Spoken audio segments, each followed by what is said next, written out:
爸，我追的你是个好兵。我爸被我老公气离家出走了。我爸出走，我老公也很委屈，他只是在努力的学东北话。今天下午拿铁在那吃零食，我爸就抢走了拿铁手里的零食，不让他吃。拿铁就跟他老嗷嗷喊，我爸就跟拿铁说：“你一天你叭叭，你跟谁俩呢？”我老公就问我：“这是什么语种？俚语啊，俚语啊。”我说：“这就是东北话。”他说：“哎，要不咋说你们东北话酷呢？就他的发音会让你很爽，叭叭，跟谁俩？就特别铿锵那种感觉。然后呢，从字面和语法的角度来解读，又猜不出来啥意思。”我说其实你说的对，就这句话其实从字面上它没有意义，它就是用于就很亲近的人之间。就比如我爸现在觉得拿铁的行为很好笑，那意思就是你可以停止了，不要再说了，没有用。他就记住了。然后晚上呢，我邀请了很多朋友来我家吃饭，我爸就说那晚上咱要吃火锅，中午咱们垫不垫？我说行。我老公又问了什么叫垫不垫？我说就是吃的东西不能说有多好，但是能凑合充饥。他又记住。结果晚上我这一群朋友都来了，我爸就开始招呼客人，我去端水果，摆了2大排呀。然后呢，这7、8个人就围坐在桌边，都搁那喝啤酒，也没人吃水果。我爸就着急，原来这是吃水果，但我也不吃。你们家长应该也这样。我爸就怼我老公说：“你让那个小周吃葡萄。”我老公说：“小周，你能听着你说话？小周不就搁这坐着呢？再说他不吃就不吃。”我爸说：“那你是主人，你得招待。这葡萄，这有桃，那香蕉。”这时我老公脑袋一痒：“你别嘎巴了，跟谁俩？跟谁俩呢？”哎呀妈！当时那一桌人就不夸张的说，当时的氛围就是空气都脆了。但是晚饭还要继续嘛。吃火锅的时候，我爸先涮了一盘肉，往出夹的时候，啪掉腿上。我老公嘴那个快，看着他老丈人腿上掉的肉，说：“下一波肉还没涮呢，那你先垫吧垫吧吧。”我爸说：“你咋不垫吧呢？”我老公说：“那肉掉你腿上了，我直接上你腿上垫吧去，怪不好意思的，怪不好意思的。”我以为他也就是活学活用这俩词儿也就完事儿了，没想到啊，那大雷搁后边。那火锅的肉呢，我们点的是外卖，然后这送来的牛肉呢，看着挺多，一整盒，实际上顶上就3片牛肉，底下全大白菜。我爸就说：“你看你非得点外卖，非得点外卖，那老贵，这几片牛肉啊！现在的外卖老板那都不是好饼。”我老公说：“主食咱点的是宽粉，哪有饼？”我爸说：“好饼，好饼就是好人，人就是饼，饼就是人。”过了一会儿，大伙儿都已经开始喝多了，我就跟我老公说：“我说你刚才呀，跟那老丈人俩说什么别叭叭了，跟谁俩呢？还让人垫吧垫吧，这些都非常不礼貌。你赶紧趁大伙儿都有点喝了，你去跟人道个歉吧。”我老公说：“啊，你给我点时间，我想想这个酒怎么提。”过了1分钟吧，我老公还学的敲敲桌子，来，我提一杯酒啊。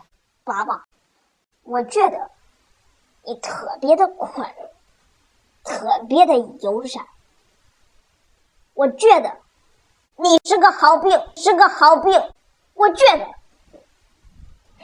你全家人都是好病，爷爷奶奶是2个老好病，你的女儿彩玲也是好病。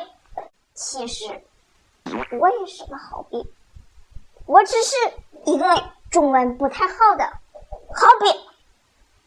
I'm so sorry。哎呦我的妈！我爸长叹了一口气说：“你说你是咋活的呢？”我老公很困惑，我好像是那个跟成人大哥合照那个视频火的。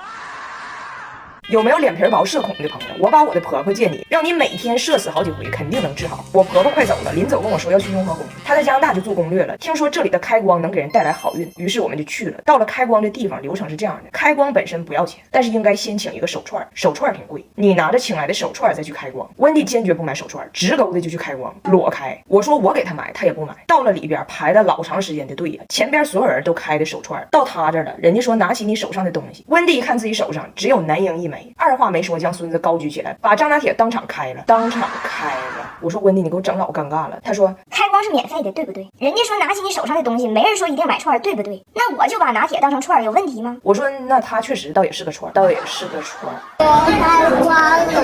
然后我们前2天在阳朔坐船，码头买票的时候，温蒂就问我咋收费，我说成人全票1.2米到1.5米，儿童票半价。结果上船的时候，检票那儿有个身高线，我都过去了，温蒂咔嚓把我薅回来，大声喧哗：“张彩玲，你应该买半价票，你只有1.48米。”所有人都看我呀，我说温蒂你别吵吵了，我就愿意多花那60，行不行？行不行？温蒂说：“哎呀妈，你钱是大风刮来的啊，是不是当2天网红飘了？飘了！不光坐船，回民宿还被举报了。我们民宿有免费泳池，温蒂一天游6遍，这倒也没毛病。但是我们这民宿呢有4栋小楼，每个楼楼都有自己的院儿，每个院儿都有自己泳池。然后那天下午，民宿老板就给我打电话说，接到群众举报，有一外国女子擅闯人家4号院人自己家包院的游泳池游泳去了。人4号院住的这个山东大家庭，面对这个外来生物也很懵啊。老板就问我说：“你们2号院是不是有仨外国女的？你知道是哪个不？”我说：“听这个作案方式，我知道是哪个。”我去给他逮回来。我去给他逮回来的时候，就跟小时候我妈批评我一样啊，就自己家游泳池上别人家游什么游，就看人家的好。我婆婆说：“4号院泳池下午旁边放水果。”我说：“温迪啊，一会儿还得去爬山呢，你这么白，特别容易晒出晒斑，赶紧涂一点我的修丽可防晒小银伞吧。它跟别的防晒可不一样，高倍防晒还能美白淡斑，肤感特别好，像这样伪素颜出门多方便。”然后昨天我们去火锅店吃饭，他看人家别人过生日贼热闹，他也很心动啊，偷摸问我这么办 party 得多少钱？我说只要你过生日就不要钱。温迪问我那他咋知道我啥时候过生日？查护照啊？我说不查，谁骗这事儿啊？结果我这一没注意接了个电话，就是这一幕。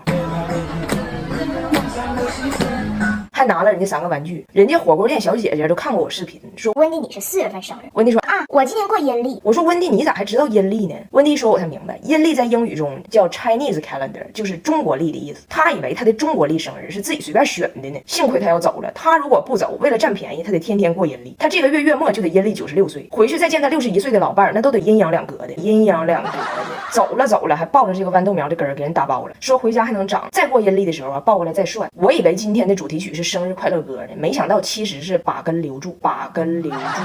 前天大胖媳妇儿自己攒钱掏钱给俺家买了台车，从上个月开始，她就天天跟我磨叽要给自己买台车，每天睁开眼睛就刷测评，追求的风格是低调但是吸睛，谁也不敢惹。但其实我完全就没当回事儿，我知道她存款多少，连个报废的捷达都买不起。结果前天我刚下班，我同事跟我说姐夫给我们都打电话了，说让你准备好，他提车了，今天要接你下班，然后要带你去兜兜风。然后姐夫真的来了。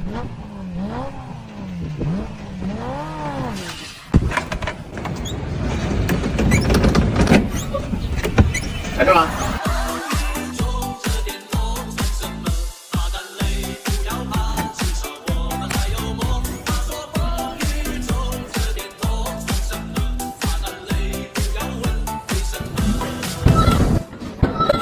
差点给我推沟里，然后在路上他们的姐夫给我讲了，这是他偶遇的一个老头卖他的，跟我说那个老头特别好，他卖别人2000他都不卖，就看我这个老外识货，觉得跟我有缘，卖我800，以后我就开这车，咱家正好有停车位都没用上。我说咱家停车位旁边停的车是迈巴赫，你停迈巴赫旁边啊？他说多般配啊，他是迈巴赫，我是卖800，卖800。我刚开始还有点生气，后来我想随便吧，他快乐就行。结果好景不长，晴天霹雳，昨天他想开他的豪车去买菜，被保安给拦住了，警告他说他开的这个车现在是过渡期，让他注意，他这个车现在已经进入倒计时，也就是说他买了台车还剩21天可以开。我一听，我的第一反应是我生气，你说买个车就剩21天砸手里了。没想到他的第一反应是那就让我们好好利用这仅有的21天吧，让这个车被废掉的时候也觉得自己死得其所，为社会做出了应有的贡献。然后就开始天天开，每天北门接早达，南门接张大铁，还帮物业送过2趟电闸钥匙，一天给他乐坏了。但这个车一开快他漏风，他还舍不得买个新羽绒服，穿那个旧的冻得不行。我说你去抖音商城双12好物节呀，现在活动便宜不少，我给你买这件才不到600，点商城或评论区棉袄棉靴这些冬日超值好物都每满150减20，特划算。为了完美利用这21天，他去接张大铁放学都得先在幼儿园门口过3遍。爸爸去哪里了？安大姐，爸爸去哪里了？主打一个三过校门而不接，子欲上而亲不待，亲不待，一天天的开的老开心了。我看着他开心，我是尊重，但有时候我确实也憋不住，不得不实话实说。他开车让我在道边看他，问我你有没有感觉到这个车像一个行走的大头贴？你在外面看就能感受到里面的人有点快乐。我说句实话啊，你吧把车装太满了。我们从外面看呢，感觉这车像行走的另一种照片。从这个车旁边过，你说能感受到里边的人有点快乐呢，不是很恰切。更准确的说，能感受到里边的人有点安详，安详。